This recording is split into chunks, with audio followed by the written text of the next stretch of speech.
All right, let's dive right in. We're going to explore the world of high-security engineering to tackle a question that's been around for centuries. Is it even possible to build a mechanical lock that's, well, completely unpickable? I don't just mean tough, I mean fundamentally broken for an attacker. Just imagine that for a second. A lock that doesn't just fight back against a picker's tools, but actually makes their most basic technique totally useless. A lock where the very physics that make picking possible just don't apply anymore. It sounds like something out of a spy movie, but the engineering behind it is absolutely brilliant. And the first hint that we're dealing with something different doesn't look like any key you have in your pocket. It's helical, like a spiral. You don't slide it in, you twist it in.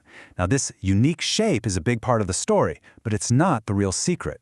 To get to the genius of this design, we first have to understand the one single universal weakness in almost every lock ever made. See, to build an unpickable lock, you first have to understand the one secret trick that lets you pick almost any other lock.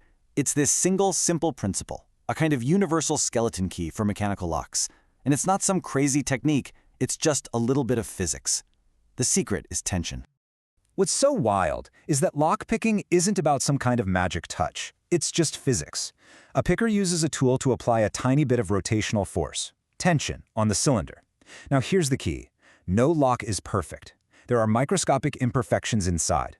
That tiny turning force causes just one of the pins to get stuck, or bind, because of those imperfections. And that feeling, that tiny click of a binding pin, is everything. So here's how that plays out. It's a really simple four-step loop. You apply tension. You feel around for that one pin that's binding up. You nudge it up just right until it sets. And that tension you're applying holds it in place. Then you just repeat. Find the next binding pin, set it, and so on until, pop, the lock opens. And that's the whole game. What this means is, if an attacker can apply tension and get that feedback, that feeling of a pin binding, the lock is toast. It's just a matter of time. It doesn't matter if it has 5 pins or 50. Tension is the Achilles heel. So the big question is, how do you defeat tension itself? So if tension is the enemy, how do you fight it? Well, the first idea is a pretty logical one. Just make it really hard to get the tools in there to apply tension in the first place. This is where that crazy corkscrew keyway comes back in. The idea is simple. If the path into the lock is a maze, maybe you can stop the picker before they even start. And you know what? It's a good strategy. It really is. The source material for this mentioned an expert picker who called a similar lock a total nightmare to work on. That winding path makes it incredibly difficult to use standard, straight lockpicking tools. It's super frustrating. But that leads us to the most critical question of all. Are we just building a taller wall, or are we changing the game? Because making something difficult isn't the same as making it impossible. A determined attacker isn't going to quit just because it's hard. And there's the catch. A dedicated attacker can just make better tools. They can build custom, flexible picks that can snake right through that helical maze. They can still get to the pins, and more importantly, they can still apply tension. So the maze is a great speed bump, but it doesn't solve the fundamental problem. And this is where we get to the true breakthrough, the real aha moment. The big idea isn't about blocking the picker's tools. It's about making their most important tool, the tension wrench, completely and utterly useless. Okay, this slide is where the magic happens. In a normal lock, the part you stick your key into, the plug, is permanently connected to the part that actually holds the pins. But in this design, they're not connected. By default, they are totally separate, decoupled pieces. So now think about what happens. A picker sticks their tension tool in and tries to turn it, and nothing. The plug just free spins. Because it's not connected to the core, absolutely no force is transferred to the pins, no pins can ever bind, the picker gets zero feedback, the entire attack fails before it can even begin. It's just dead in the water. This game-changing idea is called the decoupling clutch. And the best way to think about it is like a car's transmission. By default, this lock is always in neutral. The engine, the plug, can spin all it wants, but it's not connected to the wheels, the core.